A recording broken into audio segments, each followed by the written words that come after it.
Okay, so hopefully people can see that terminal on my local machine called pip. So we're basically covering the basics of SSH and some of the things you can do with it. It's a tool that I expect everyone to be familiar with. So, for example, if you're on your local machine or a Linux box somewhere, you would be able to SSH to a remote machine. The -L gives you the ability to specify a different username if your local machine's username isn't the same as, say, your CERN or your CoEPP username. And then you just specify the machine that you're trying to connect onto. Okay, so the first thing you'll notice here, you may normally just sort of click through this and say yes, but what you see is the SSH does verification of both the server and the user, and so that fingerprint you see there is one that was created by Sean, Goncalo, and myself when we first installed SID UI1, a server up in Sydney. And rather than just saying yes, you may want to take the precautionary step of verifying that this is indeed, before you enter in the next step your password, you may want to verify that this is your host that you're trying to connect to. And on the Research Computing Wiki page is a link on the left called SSH server FPS or fingerprints, and you could actually see that fingerprint there, and then you'd have confidence that, well, unless our website was hacked as well, that this is indeed the server that you're trying to connect to. So I've just gone ahead and said yes, and this is the first time I've connected to this box, and I've done nothing fancy. I'm just using the SSH client as its default install. It prompts me for my password. So I'll go ahead and enter that, and now you should see that I'm actually in the server sidui1.sid.coep.org.au. So that's kind of a bit of a painful process if you had to do all of that typing every single time. So let's go out again, and let me tell you about what's actually happened behind the scenes on that first creation of an SSH connection. And what you'll see at the bottom there is that a directory was created. It's only readable, executable, and writable by myself. This is a security precaution because of the type of config files and the authorization that you can put within this directory. So if we now go into that directory and do a long listing, what we see there is that a file has been created called known hosts, and if we cat it out, it is indeed the public key component of the host SSH public key that you agree, or that I agree to with that yes just a few commands ago, was indeed the SID UI1 host that I was trying to connect to. And you can see there that it basically gives you the fully qualified, or the host name that I typed on the command line, so sidui1.sid.coep.org.au, as well as the IP address that was resolved by the DNS resolver on my host, followed by the type of key it is, followed by the base 64 encoded version of the public key. One little thing that makes life easier right away without you doing anything explicitly is that if you've got a tool such as bash completions installed, you would be able to now, without typing, without typing the address out fully, you'd be able to type in SSH and press tab to complete, and it will, I've pressed tab twice there, and it will actually it will go through the known hosts file as well as a bunch of other sources of potential hosts, and it will give you options as to what file names you can complete. So if I type S and tab again, it will automatically complete to the host. So that makes life slightly easier immediately. So known hosts and bash completion. If you're on a Linux host, you can do a yum install or an apt-get. If you're on a Mac, something like brew or ports, and on Windows, well, I'm not catering for the Windows audience here today, sorry. So that's one thing. Now, the next thing we want to do is, so that's taking advantage of bash completion. The next thing I want to show you is that you can actually create your own SSH client config file. It goes in your .ssh directory. That's where it looks for it by default. And I'll just show you a nice little shortcut. Not sure about what's going on there. Anyway, I'll just show you a nice little shortcut if you wanted to make a non-DNS shortcut, so not relying on DNS resolving rules, but just your own SSH options. Let's say we wanted to just type S. This isn't looking good. Sorry, guys. We're going to get out of that, and we're just going to use BI. Okay, so okay, so we define the host name that we want to. Damn it all! What's going on? Move your vimrc away, or move your whole vim directory away.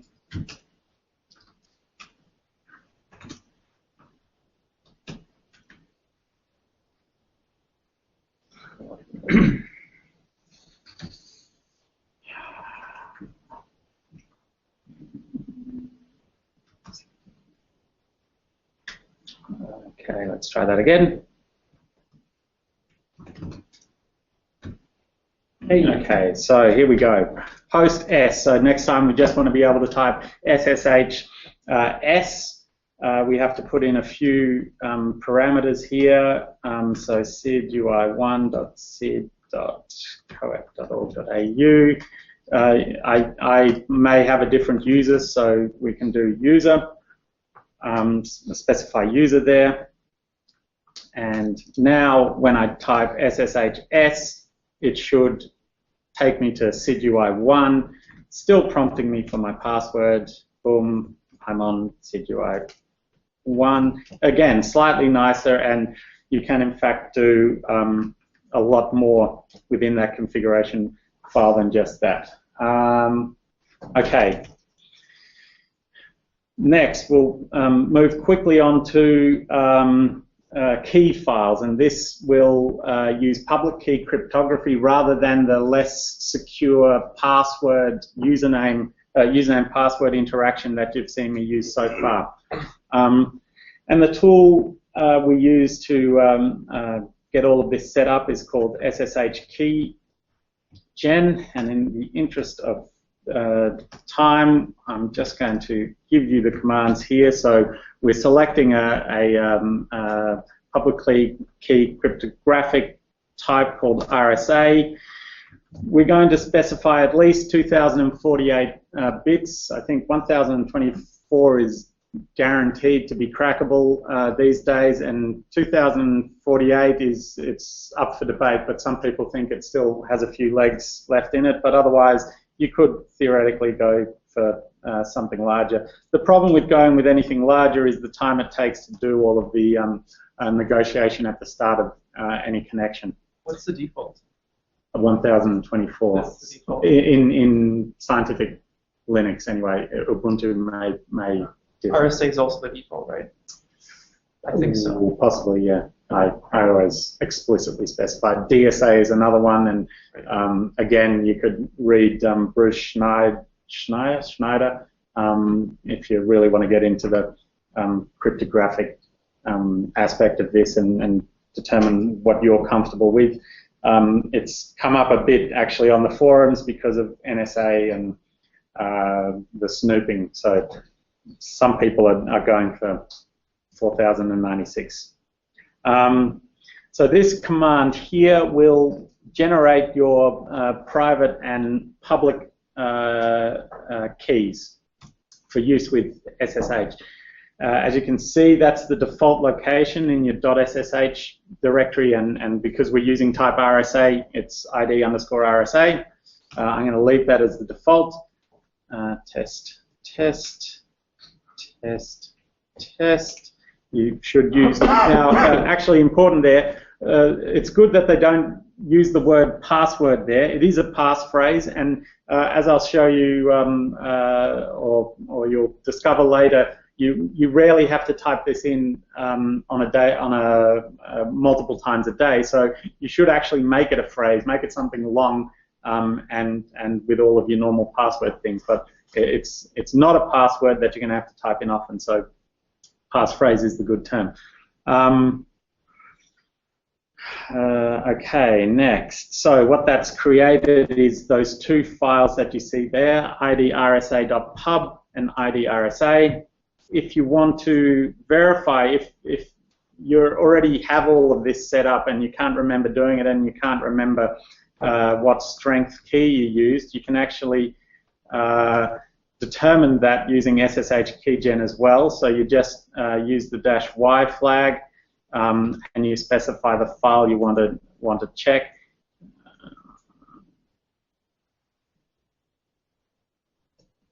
I don't think it's Y actually. Sorry. I think it's you want to give it IDRSA, not IDRSA.pub. Yeah, for Y you do. No, that's what I want. The -L, as you can see, the bit count is at the front there, 2048. You get a fingerprint, much like the host key fingerprint that you saw when we first logged on to SID-UI1. Okay, so now let's see that 2048 is default on Ubuntu. Okay, good. Yeah, so most laptop users will probably get that by default. Okay, so let's go and SSH to my config alias, just S. Oh, as you can see, it's still prompting me for my password. So what's going on there? Now, when anything like this happens, there are a couple of things you can do with SSH, including -v, which will give you the debug scripts, the output that allows you to see potentially where the problem is. But I can tell you right now that I know what the problem is, and the problem is that on SID-UI1 I haven't actually matched my account or my username with this newly created public key. So if we, I'll just get into the host and show that there's actually nothing there at the moment. So nothing, it's just an empty home directory, no .ssh directory. I'll get back out onto my local machine here, and I'll use a tool which is available on Linux. Mac, again, you'll need to use something like brew or ports to install this, but it's called SSH copy ID. And what this is doing, it just simplifies the placing of your public key on the remote site in a specific file that means that you trust this key and you don't need to use your password to log in. So if I do SSH copy ID to S, basically saying I haven't done this before, I need to copy across my public key. Note that I'm doing this all, it's a shell script, I'm doing it all via SSH, so it's all secure, so my I can again trust the remote side. And it's prompting me for my password because it's actually doing the copying of the key across. So it says that it's actually succeeded, and if I now do SSH S, I should get I should log in without a password. Okay, behind the scenes, there's some other funky stuff going on with a tool called SSH Agent. I won't go into that right now because I'm already running out of time for my part of today. What I might just show you, which is useful, especially if you're coming from, say, home, where you're not on any research network and you're trying to SSH through to some of the grid servers that are on research-only networks. So you have to tunnel, in effect, your SSH session through a gateway host.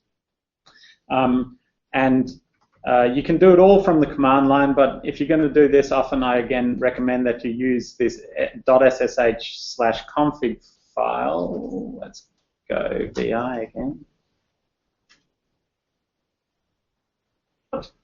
Where is your config gone?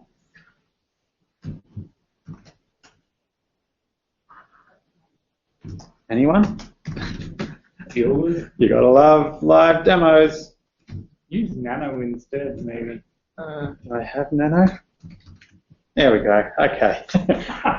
Okay, so what I'm going to do now is just quickly show you that I want to get to a host SIGUI2, and I'm just going to call it S2 for convenience. So I'm going to again do this, SIGUI2. Now this is a contrived example, but there will be occasions where you do find yourself blocked through firewall rules. I'm doing the same sort of thing here, and what I'm going to do finally is this thing called proxy command, which I'm going to say SSH to S, and you can, I've already defined S as the SIGUI1 host, and I'm going to say, so it's going to SSH to S, and I'm going to run this other command, which is called netcat, or basically just a pipe between machines, and I'm going to say use the host name of this definition, which is SIGUIT, and the port name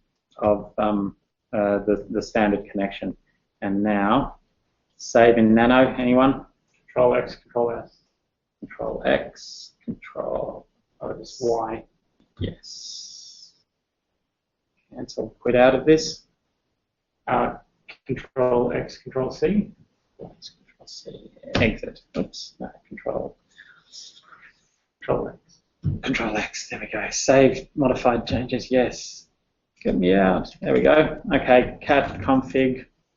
Okay, so now, theoretically, if I do S2, SSH to S2, I should end up with, well, you can see I've never been there before because it's again warning me that I don't know about this host. Is this, are you sure this is the fingerprint? I'll assume that it is, poorly from a security standpoint, and host name, I'm on SIGUI2, and because of the time limitations I have, I'm not going to prove that that's going through there, but it is. You can trust me. So it's tunneling through SIGUI1 and then hitting SIGUI2 through that tunnel. So if you were behind a firewall, if you were off net and not on a research net, that would be a very useful command. One last thing I'll show you is that if you're in China or anywhere else where there are web proxies or web firewalls and you want to get around this somehow to, well, get to, for the research computing team, it's useful because we have security on all of our wikis and things that are private to us. There's a command, you can, SSH being the wonderful tool that it is, has this dynamic SOCKS proxy capability where you can specify this capital D, specify a port on your local machine, and then the host that you want to tunnel all of your SOCKS or your secure socket traffic to. So I'm going to go off to Sydney. So I'm SSH'd in to SID-UI1. I've got this secure port and SOCKS proxy running on my local host. And just to demonstrate what it means you can do, if I was to launch, say, Firefox as my browser of choice and share this window with you, share entire screen, share, listen to everyone. Okay, so hopefully everyone can see this. So if I was to try, if I wanted to now tunnel all my traffic through this SSH tunnel of sorts, I would go into the advanced sections. Now, your other browsers also support this. Chrome does this, but it's easiest to show on Firefox. Configure how I get to the network. You may already have, or being told by your conference, or forced by wireless connections, you may already have information there, but you can just change this to your local host. 127.0.0.1 is your local host. Change to the port number that you've put on that command line option -D, and now both DNS, importantly, mostly, both DNS and web traffic will actually be going through. Will be going through SID-UI, and so SID-UI1, and so this is one way to get in conferences and things like that to still get access to your university or research computing websites, and it's a lot cheaper, so to speak, than setting up the more complicated VPN tunnels for your whole machine. This, you can, in fact, on most of your browsers, you can choose to only proxy, say, CoEPP traffic, or only proxy very specific URLs. So that keeps you fully functioning on your local network, but still accessing secure stuff via your browser. Okay, and on that note, and a few minutes over time, I think I'm going to hand over to Goncalo to talk about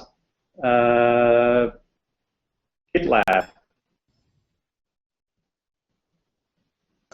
Hi guys, good morning all. Can you guys see me or hear me? Fine. We can hear you. Okay, so I'll share my screens. So I hope you guys are all seeing my slides. Yep. Okay, so basically I'm going to give, this is the first part of a two-part session regarding Gitlab, and I will start to talk about Gitlab, but I have actually to introduce Git concepts before going to Gitlab, so that you have a full understanding of how can you profit from this tool. So basically I will present some basic concepts, and then I will go on some really basic things that you can do with Gitlab. So first, let's talk about Git. So I'm on slide 3 now. So basically this is just a brief overview of what Git is and how does it work. It is different from previous from previous tools like CVS and SVN, because while previous tools create versions based on differences of files, Git creates snapshots, and it's a kind of a mini file system, and because of that, because the way as it works, it's really much more powerful than previous tools. So basically, what Git does, it takes a picture of what files look like. It stores a reference of that snapshot, and it builds a version with that. And obviously, if files are not changed on that version, it just adds a link to the previous identical file. So there is really a change of concept of how Git works. So I'm moving to slide 4 now. A major advantage of Git is that basically all operations are local. So once you create a Git repo, you can do almost everything locally, and you don't need to contact any other service, any other remote service. And because everything is local, most of operations are almost instantaneous. So if you want to browse through the history of your project, basically what you are doing is accessing your local database. So and this is really quite fast. So this is another really big advantage, because basically you are doing everything locally. So moving to slide 5, so that you can actually understand how Git works. So basically Git is based in 3 concepts. So the first concept is that, so when you create a repro, basically you create a .git directory, and this is where Git stores all the metadata and all the objects of your project. Then you change your files and you add files on your working directory. And basically when you do, for example, when you do a checkout from a repository, basically what you are doing is you are putting a copy of the project on your working directory. And then you have the staging area, which is basically a file which is inside the Git dir, where all the information about what you are actually doing and what you actually want to commit is stored there. So moving to the next slide, how do I use now these concepts to make this my Git repo? So basically the basic workflow is really simple. So if you are in a local machine, if you want to create your repo, you just do git init. And git init, what basically it does, it creates that .git directory.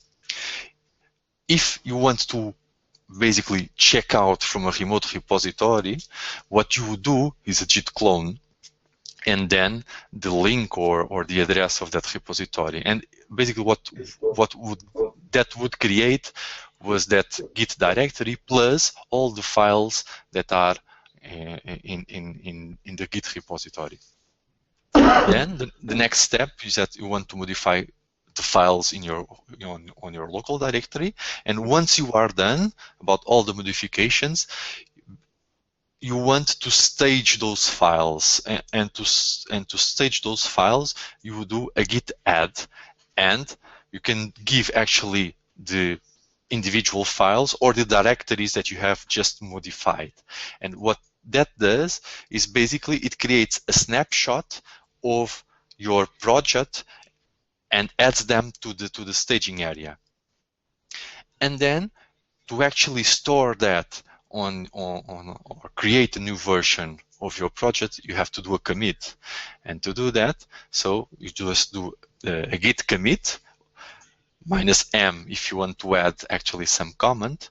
And what that does, just stores permanently a snapshot of all your projects, of the actions that you have actually done in the previous step on your under your git dir. So in a brief snapshot on the next slide, so you can see how actually this works. So in a more simplified way, so git init creates that git directory. Git clone, if you actually want to check out from a remote repository. Git, then you change things on your working directory. Git add basically stages your files on the staging area, and git commit basically creates a new version, a permanent new version of your project. So how does that actually work? So you could actually, I hope you are seeing a snapshot of my shell. And this basically represents a brief workflow of the things I've just explained.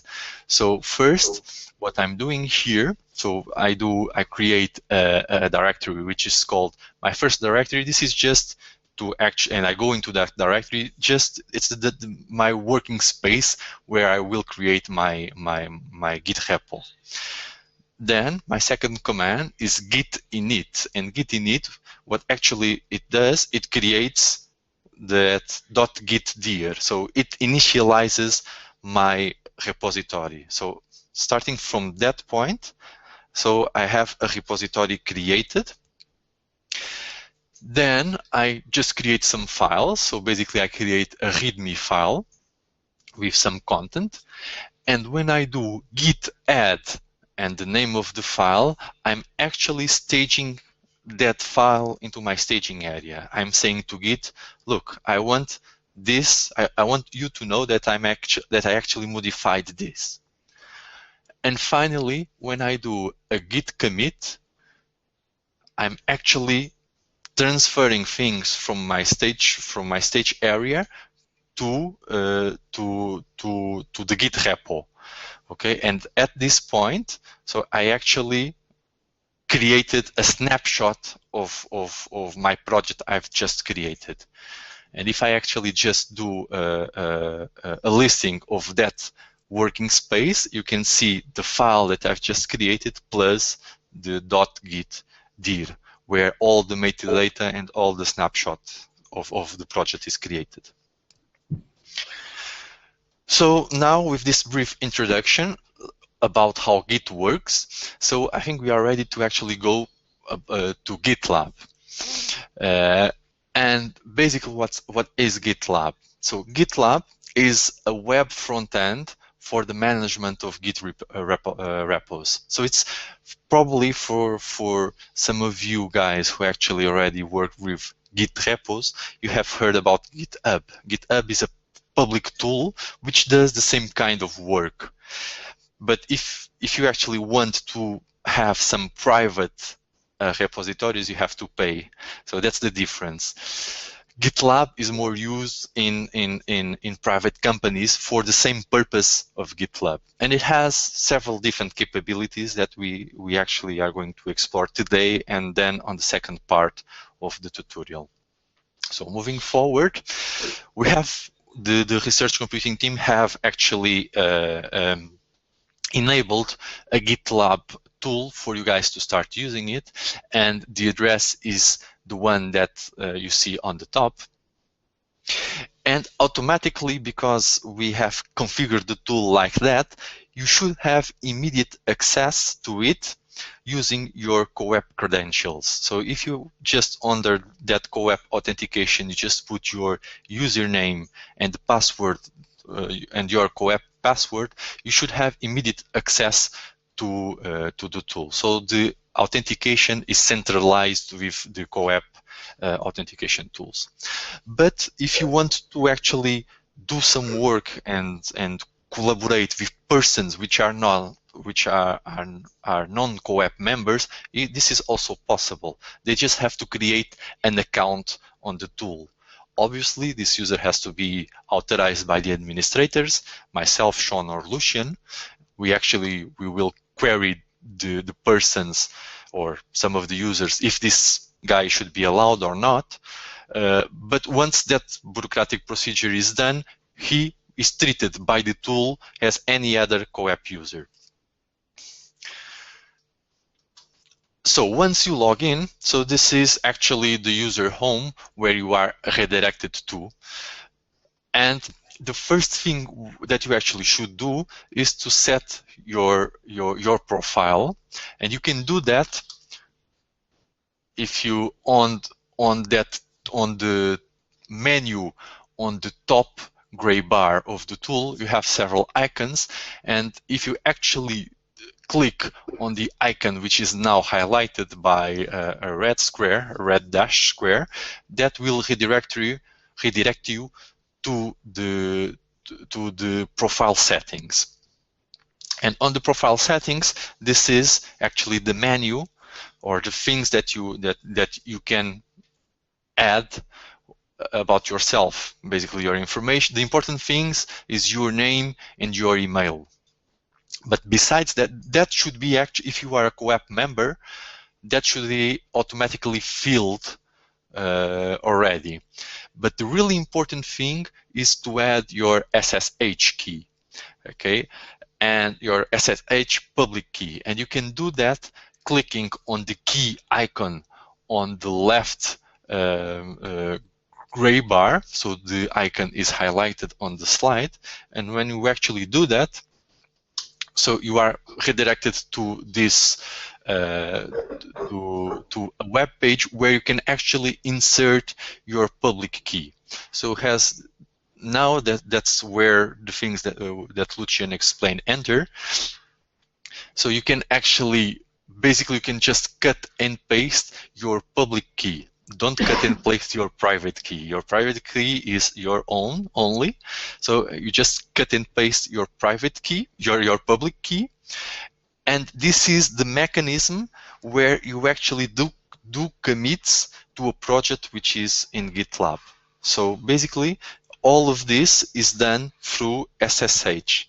So you do commits, you just import and export data from the remote Git repositories that you create in GitLab through SSH.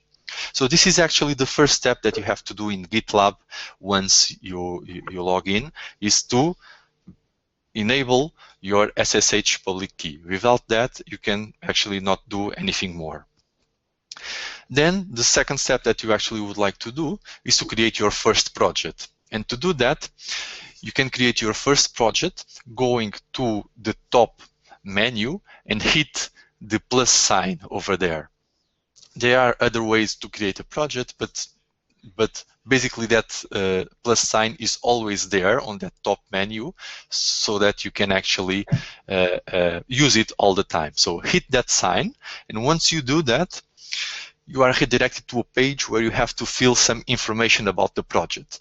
Basically, you give it a name. You give it a namespace is already created by you, and at this point, we are actually speaking about projects which are created on a user domain. So basically, each user creates their own projects. And this will have a consequence because the URL or the address of the project has the username inside. That can be changed for more generic projects, but I will address that on the second part of this talk. So you just inserted a name, you check the namespace, and you actually can set the privacy of the project. You can say if the project is private, so only accessible for authorized users.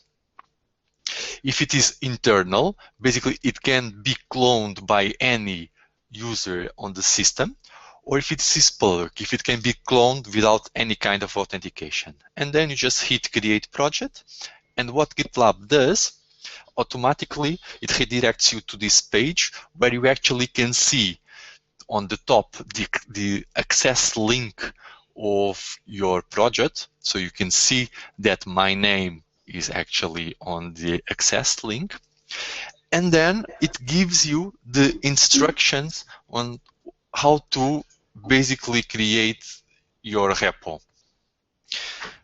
If you actually look closely to those instructions, we have done already that, or most of those instructions in when I was introducing Git.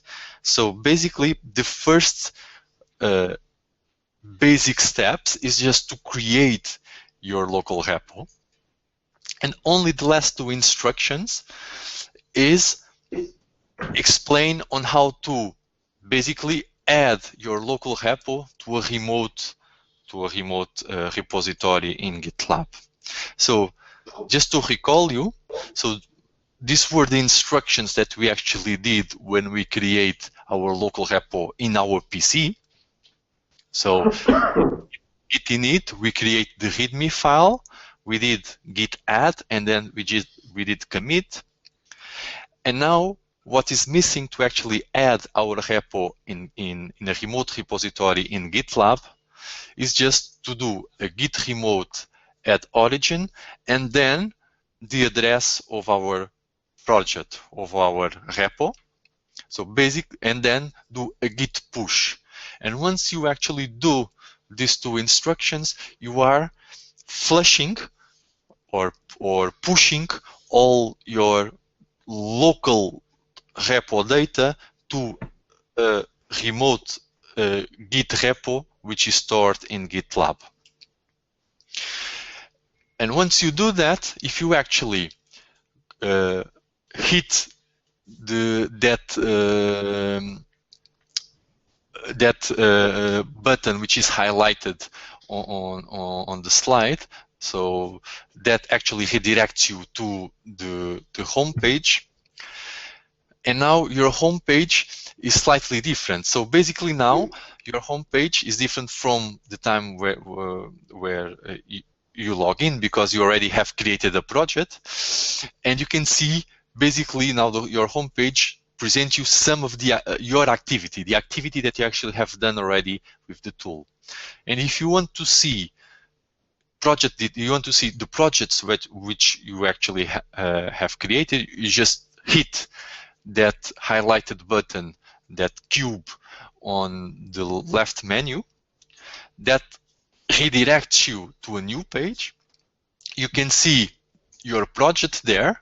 You can click on your project, and once you click on your project, you can see the files which are on your project, and you can see the README file which we just created on our local repo and that we just pushed to our remote repo.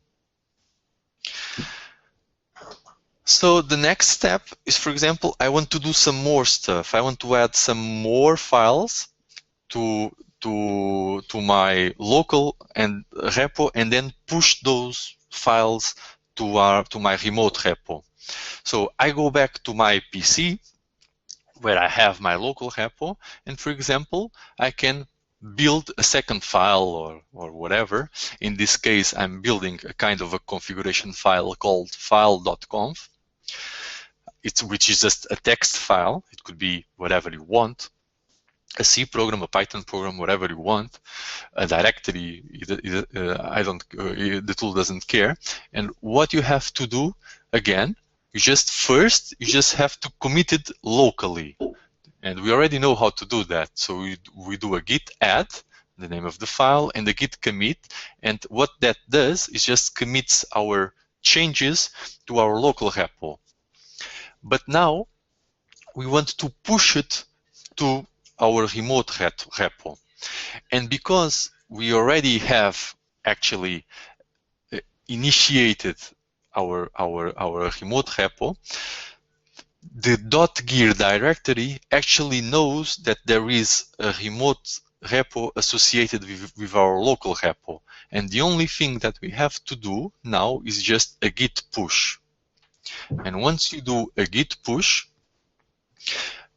all our changes are committed or are pushed from our local repo to our remote repo.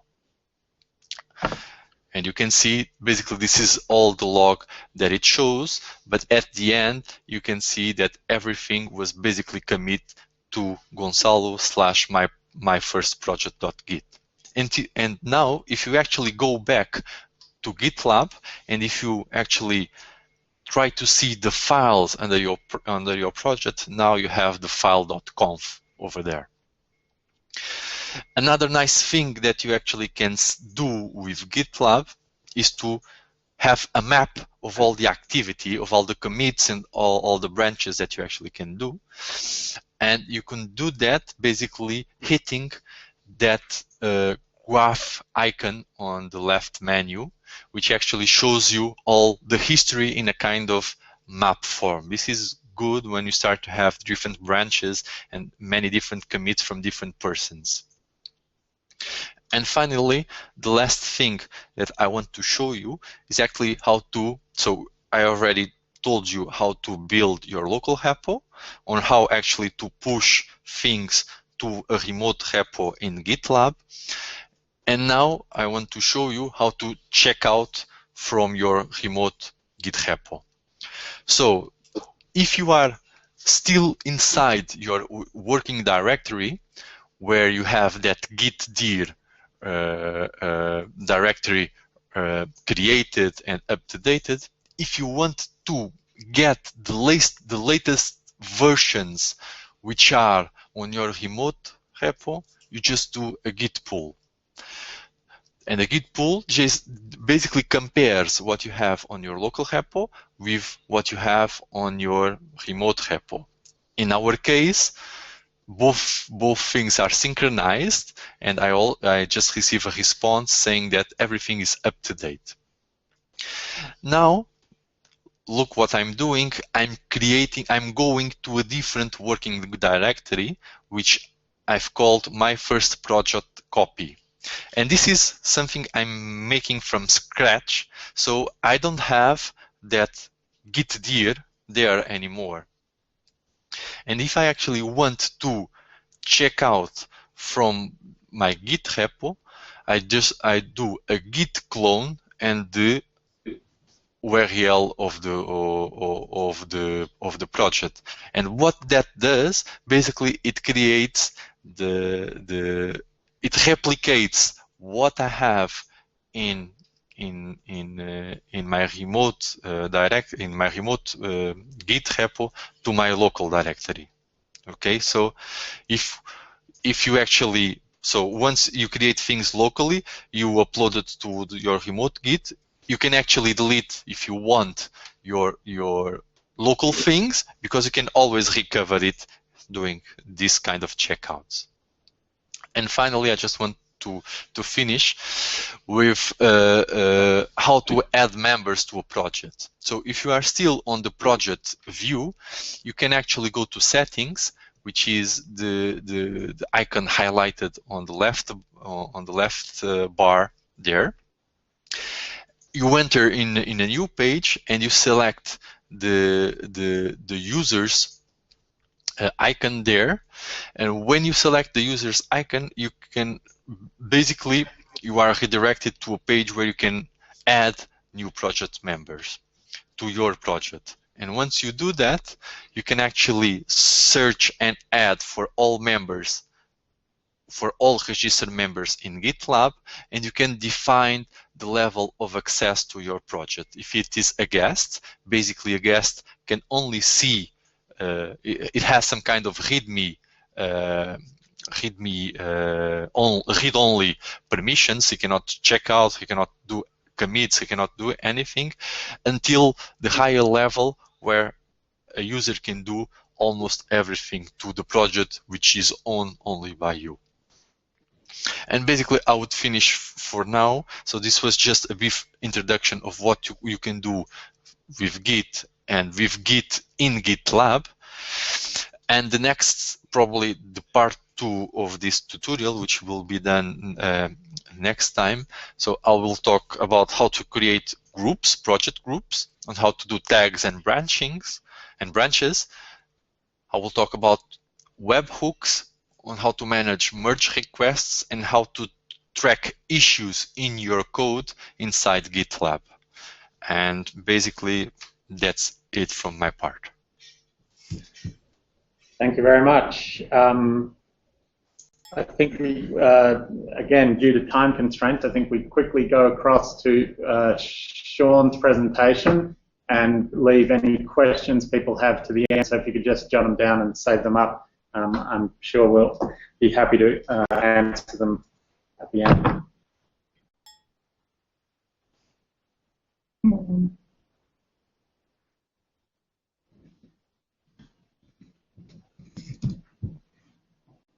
I'm saying it.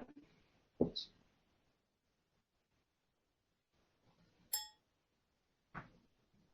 Coming through on here. Why isn't it showing up on mine? On here?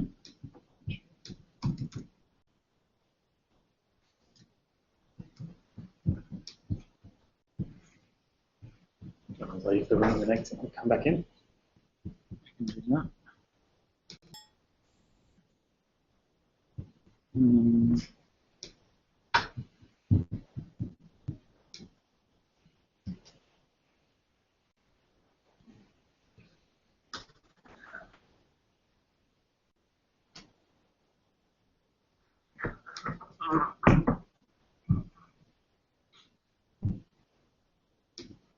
Oh, no. Why? Because we've got someone selected.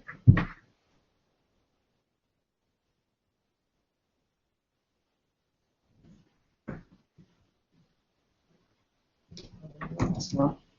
Next one. There we go. Hello. Now everyone can see my terminal, hopefully? Yeah. Yeah. Okay, so today I'm going to talk about some additions to SSH called SSHFS and also Kerberos, which will help you when you communicate with Fermilab or CERN. So SSHFS is a way of accessing a directory on a remote SSH server, like as if you're on your local machine. So in the situation I'll show here, I want to access my UI, my Melbourne UI home directory on my local machine called Stewie. And you can also do this from LX+. So if you wanted to access some files that were on your Melbourne UI account from LX+, you can do it at LX+, you can do it at Sydney, you can do it anywhere that you need.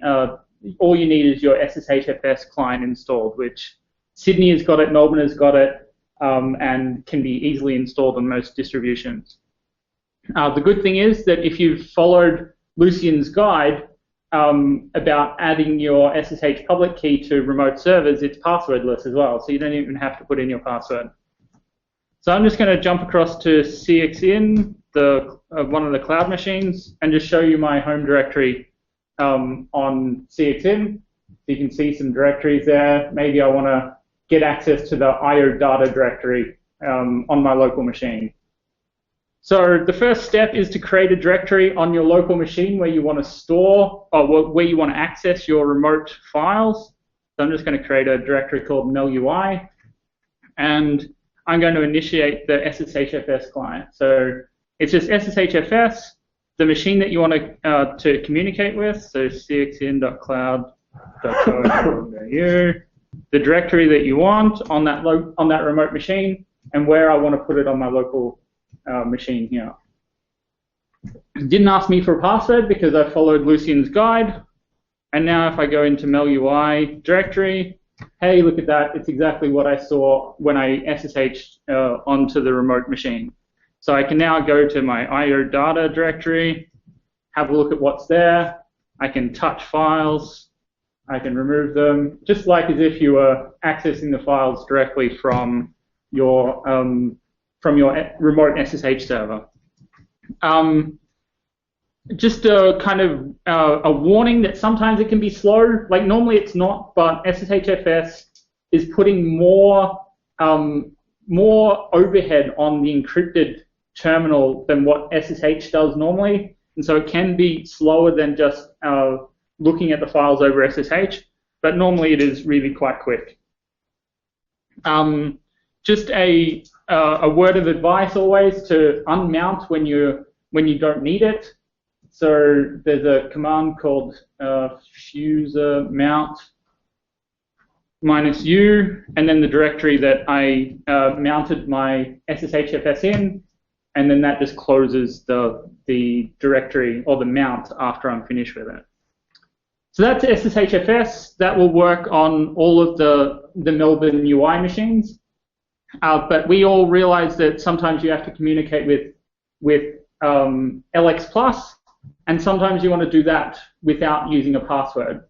Same goes with SVN, like the CERN SVN server. You want to do that without using a password. So there is a different type of authentication in CERN called Kerberos. So Kerberos is a security mechanism used by CERN and Fermilab to authenticate users and give them access to some storage or some services on their network.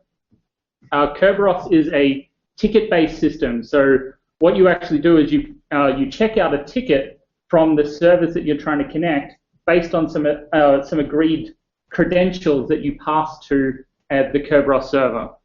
It's kind of like a short-lived proxy like you have on the grid. You need a ticket to access the AFS storage at CERN. So you can set up LX+ to use your SSH public key, like Lucien has said, but you won't actually have access to your home directory because you're not getting that Kerberos ticket when you communicate via the SSH public keys. You actually have to communicate with Kerberos to get access to your home directory. So I will show you how to actually get a Kerberos ticket remotely and then use that to authenticate with CERN, and Fermilab is exactly the same. So I'm just going to jump across to CXN. Okay, so with Kerberos and SSH, you actually have to set up a few config entries like Lucien has showed you before to communicate via Kerberos. So I have these in my SSH config. So I can communicate with LX+. The bottom 3 lines here are the ones that you need to communicate via Kerberos. So GSS API is like the short name for Kerberos in this instance, and you need those 3 lines in your SSH config or when you pass it with a -O flag with SSH to ask the SSH terminal to communicate via Kerberos. Okay, so now I need to check out a ticket from CERN's Kerberos server to then present to my remote machine that I want. So the command is called kinit, and I need to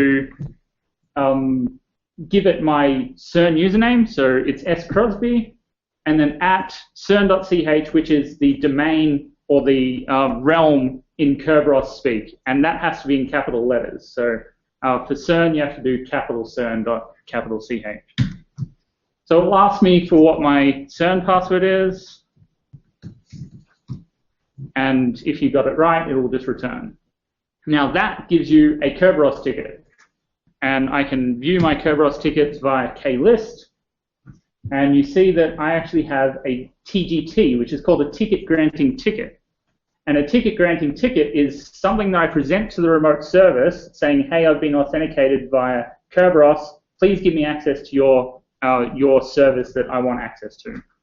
And you can see it's just like a proxy, so it expires on the 25th of the 3rd, so tomorrow at 1:28 in the morning, and I can renew it until the 31st. And that renewal happens automatically in the background. So now I want to SSH to LX+. So all I can do is just go lx+.cern.ch, and it won't ask me for a password, which is awesome.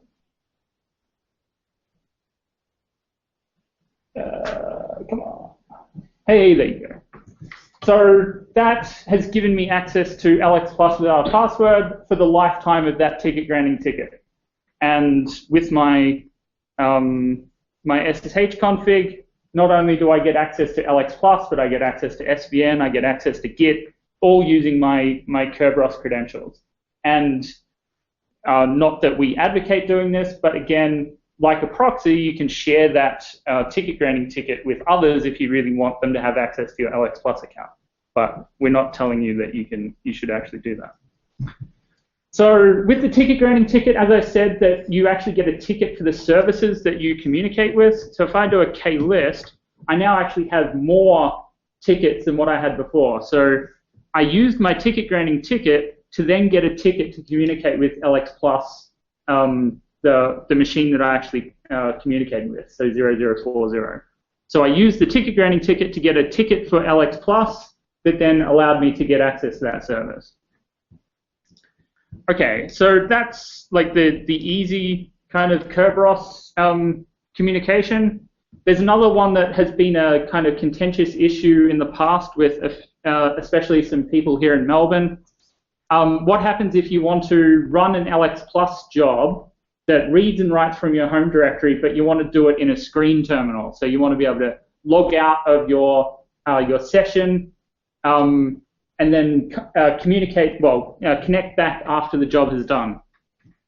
So there's a problem with that on LX+ by default, which is where if you log out, those ticket granting tickets, and especially the AFS token, which is used to get access to the AFS, will actually get removed as soon as you log out. Even though you've got screen running in the background, you lose your TGT and your AFS token, so that then you can't get access to your your home directory after you've logged out, even though screen is still running.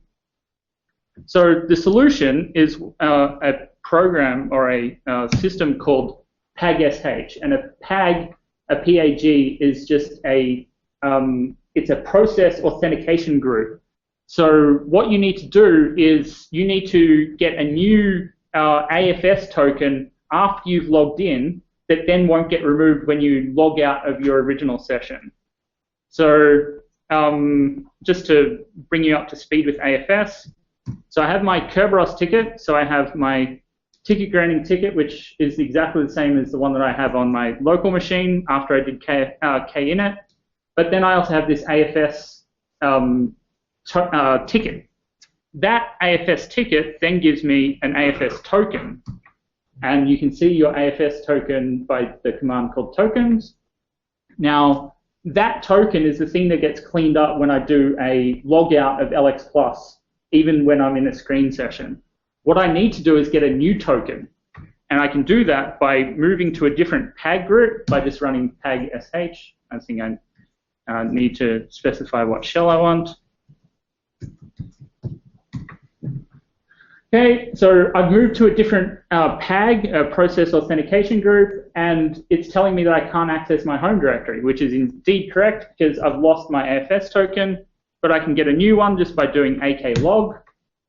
That gives me a new AFS token, and now I can source my bash RC, and I'm right to go. So you can now run screen if you want, and you can disconnect to your heart's content, and that screen session will remain running even when you've logged out of LX+, because you've got that new AFS token that won't get cleaned up when you log out. Okay, I think I'm done. Okay, so thank you, Sean. I think you can all appreciate we've really just scratched the surface of everything here. We have far greater and more in-depth knowledge about it all, and behind the scenes things are going on actually far more complicated than we're presenting here, but we're hoping that this is enough to make it usable, more user-friendly for all of you. And if you do have questions about, things like Kerberos, and I mean, in actual fact, we run Kerberos here as well. All your authentication is being done by Kerberos, but hidden from you. So there are some complexities that we're hiding from you. However, people should feel free to leave now or hang around and ask any questions of us. Thank you.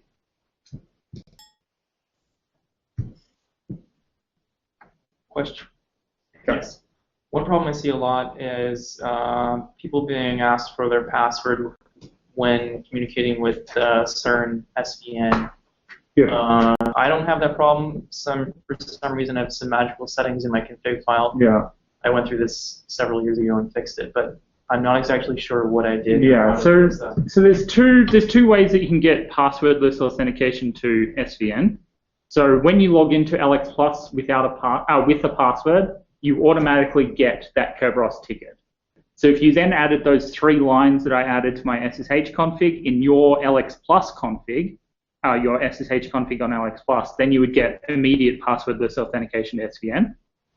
The other way is that svn.cern.ch also has the ability to upload your SSH public key, but that actually seems to kind of fall over every second time that you try to get access to SVN. Okay. So the svn.cern.ch will give you access via your SSH public key, but it doesn't work every time. But the Kerberos one does get access every time. Okay. Okay. All right.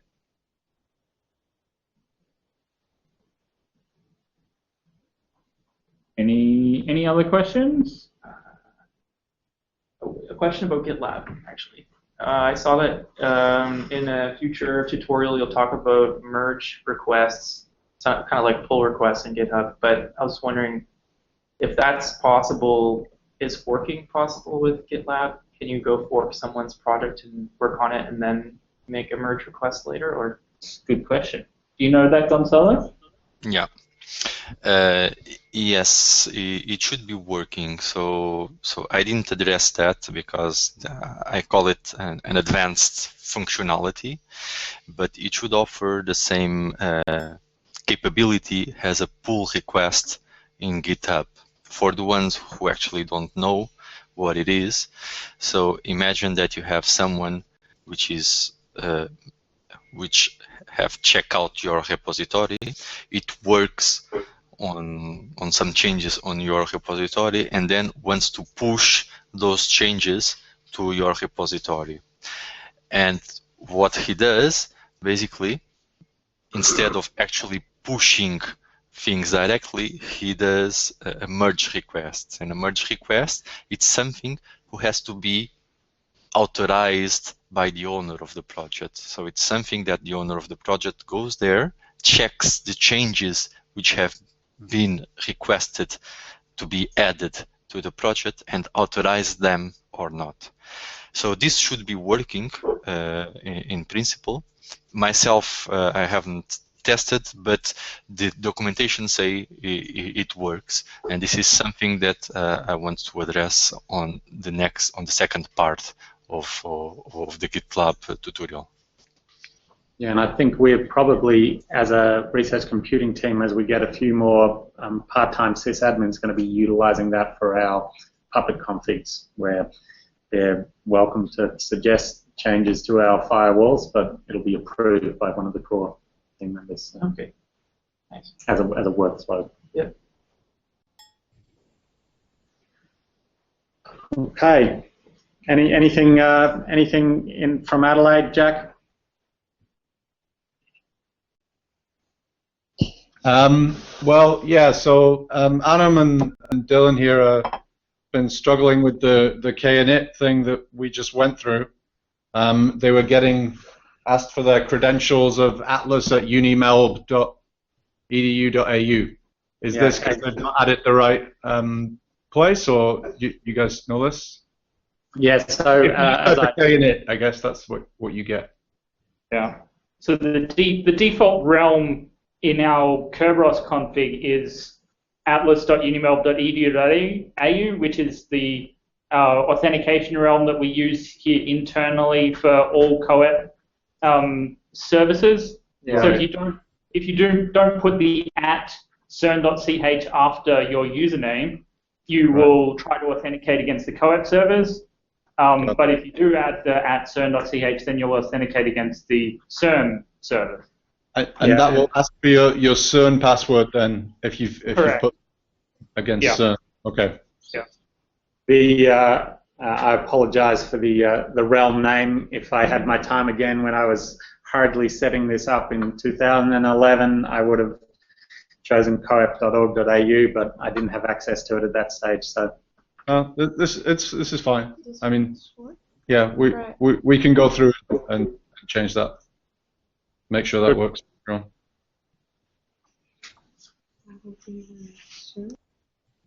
Okay, well, I guess, and if Kevin doesn't have any comments or questions, we might call it a wrap.